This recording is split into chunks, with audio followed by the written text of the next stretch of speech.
Hello, we're going to talk about abstraction. That is, we're going to be building things that we don't have and pretend we have them.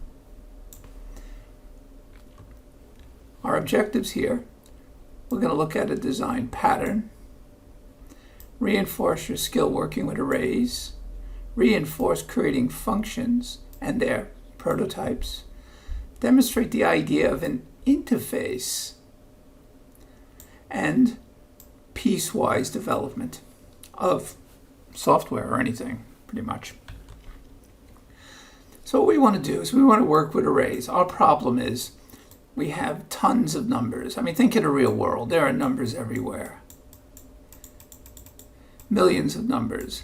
And what I'd like to be able to do is grab those numbers, a piece of data, and stuff them in an array. Sometimes I like to pull those numbers out to see what they were. I like to ask questions about these numbers, like what is their average value?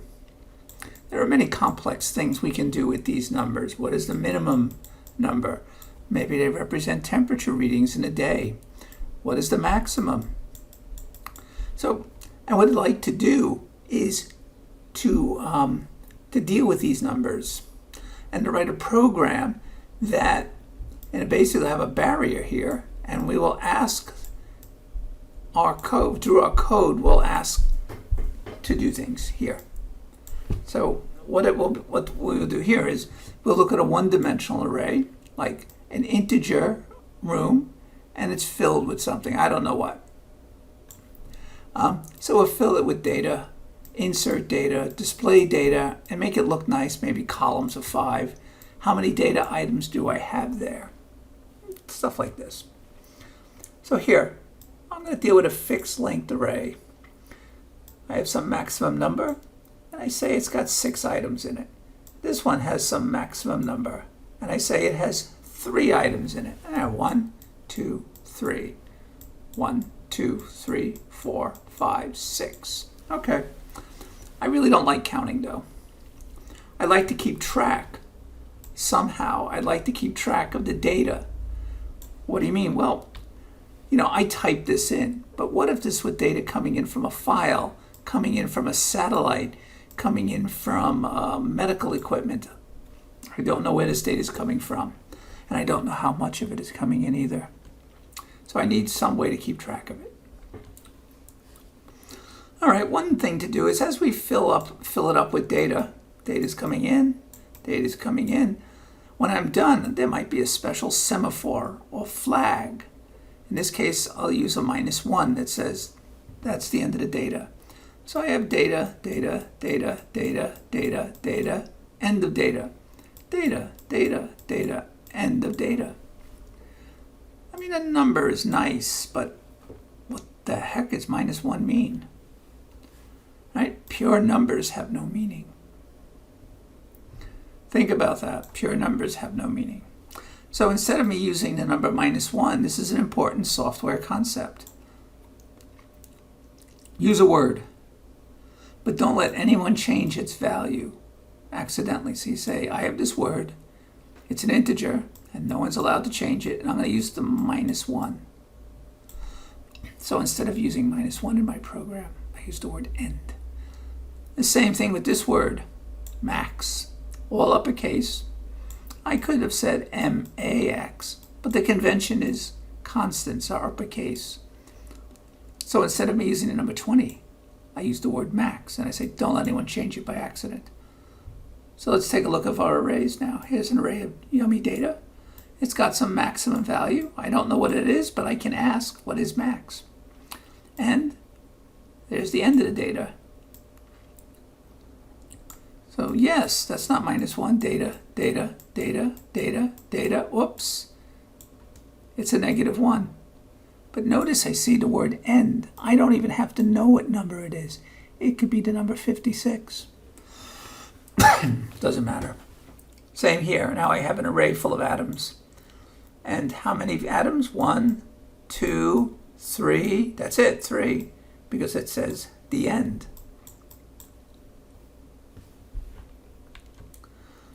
So, yes, that marker, the -1, is a waste of 1 space. It is a trade-off. let it go, unless you find a better way. So I can ask questions about my array. How much data is in it? I got this array. How do I get to the data? Create a function, array size. And it's going to be given an array. Not allowed to change the array. I'll start off with a count, say there's no data in the array. And I have a while loop that says take a look at each element of the array. If it's not equal to end, notice I didn't put the word, whoops, -1. Forget that, I don't know what number it is. As long as it's not the end, I'm going to add 1 to my count. When I'm done, whatever this is, it'll either be 0 or some other number. It'll tell me how many pieces of data are in an array. What array? Any array, we give it up here. And we don't have to say how large the array is. This thing will look for a special number, a semaphore, a flag.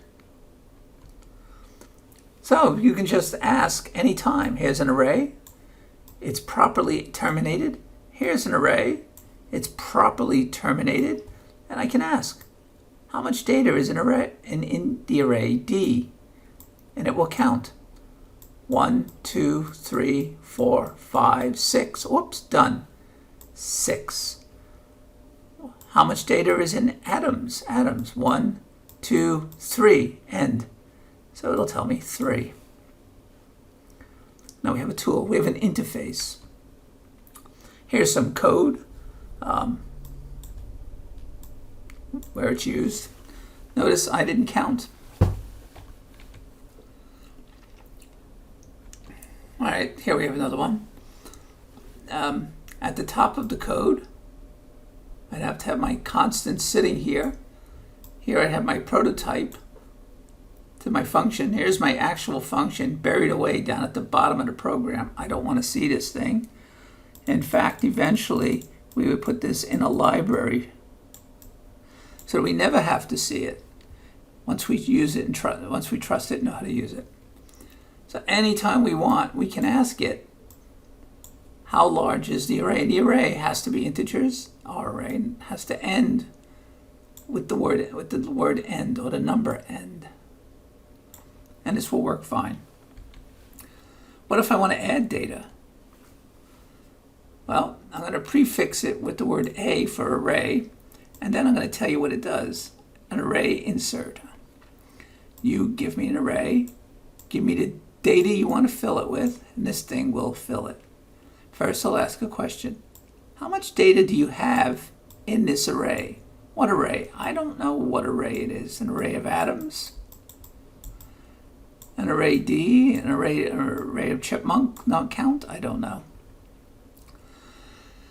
This will figure out how big it is. Notice I can use a function in a function. A little fancy math, the max minus the number that we just found. If it's equal to -1, that means we're up to the word end. There's no extra room left in there. So I say 0. I couldn't do it. No room. I'm using this to mean no room. Other people might have used a -1 to say failure. I couldn't do it.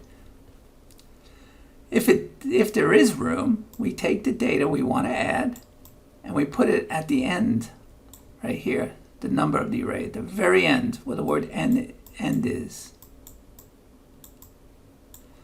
Then we add 1 to the end, count, and we put our semaphore in there. And then we say, yes, we did it. Some people would return NA because that's where you put the data. And a -1, I couldn't put it in there, and this is where it was put. It's optional. So here we have a test drive. Our array is empty. We ask it, how many atoms are in this array? And when the program is run, it says 0. Oh, that makes sense. Another interesting one, we'll add some in a bit, is an array display. Give this thing an array. First it'll ask how many data items are in the array, and then it'll simply go through a for loop, printing out each data item. And every time 0, 1, 2, 3, 4. When the remainder is 4, that means it just printed 1, 2, 3, 4, 5 things. So then we'll skip a line. Otherwise, we'll print a tab. So here we start off with an empty array. We ask, is it empty? We display the array. All right.